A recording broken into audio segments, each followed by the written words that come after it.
आप सभी का एमटी मैथ पॉइंट पर स्वागत है। और आज हम इस वीडियो में करेंगे कुछ महत्वपूर्ण परिभाषाएं।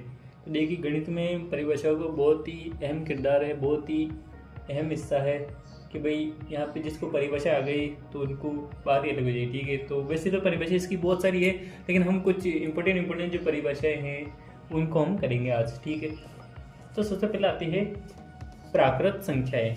तो संख्या और अंक तो आपको मालूम ही है कि भाई किसी भी संख्या में अंक होते हैं, अंकों से मिलकर संख्या बननी होती है। और अंक कौन सा होते हैं? 0, 1, 2, 3, 4, 5, 6, 7, 8, 9, बस यही तो अंक होते हैं, है ना। अब इसी के साथ आप देखिए प्राकृत संख्याएं। सबसे पहले संख्या जो है कितने प्रकार की होती है वो चीज़ समझेंगे। तो प्राकृत संख्याएं, पहला आता है प्राकृत संख्याएं। अब प्राकृत संख्या क्या होती है?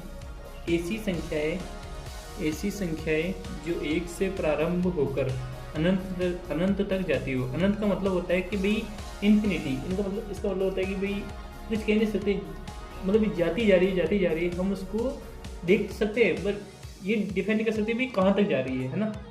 तो उन्हें प्राकृत संख्या कहती हैं। ये देखो 1, 2, 3, 4 आगे जाके एंड सो ऑन, मतलब पता नहीं कितनी जाएगी, है ना। तो हम ये कह सकते हैं भाई 1 से शुरू होने वाली संख्याएं सारी प्राकृत संख्याएं कहलाती है। अब अपना सेकंड वाली जो परिभाषा आती है वो है पूर्ण संख्याएं।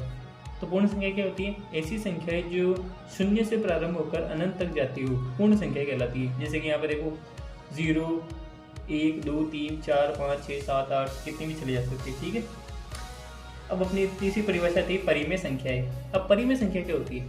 ऐसी संख्या जिन्हें P/Q के रूप में व्यक्त किया जा सकता है उन्हें परिमेय संख्या कहते हैं, जहाँ Q जो है 0 के बराबर नहीं है तथा P और Q आपस में दो सह अभाज्य संख्याएं होती हैं।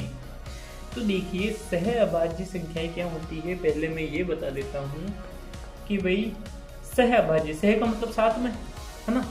तो कोई सी भी संख्या ले लो, जैसे कि कोई हम 2 संख्या लेते हैं, जैसे माने कि हमने 2 संख्या ले ली, कोई 6 और 7।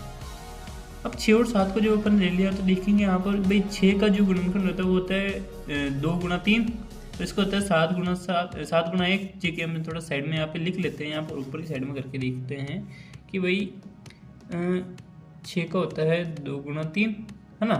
7 का होता है 1 गुणा 7। इसमें आप देखिए इन दोनों में कोई भी जो है उभयनिष्ठ नहीं आ रहा है। इनके जब अभाज्य गुणनखंड देखेंगे तो इनमें कोई भी जो है संख्या उभयनिष्ठ नहीं आ रही है। तो यानी हम ये कह सकते हैं इनका उभयनिष्ठ गुणनखंड जो है वो क्या हो सकता है? 1 हो सकता है। ये देखिए 1 ही है ना। तो भाई कहने का मतलब सहभाज्य संख्या उन्हीं को कहते हैं कि भाई ऐसी संख्या जिन दोनों संख्याओं में एक ही उभयनिष्ठ गुणनखंड आता हो। उसका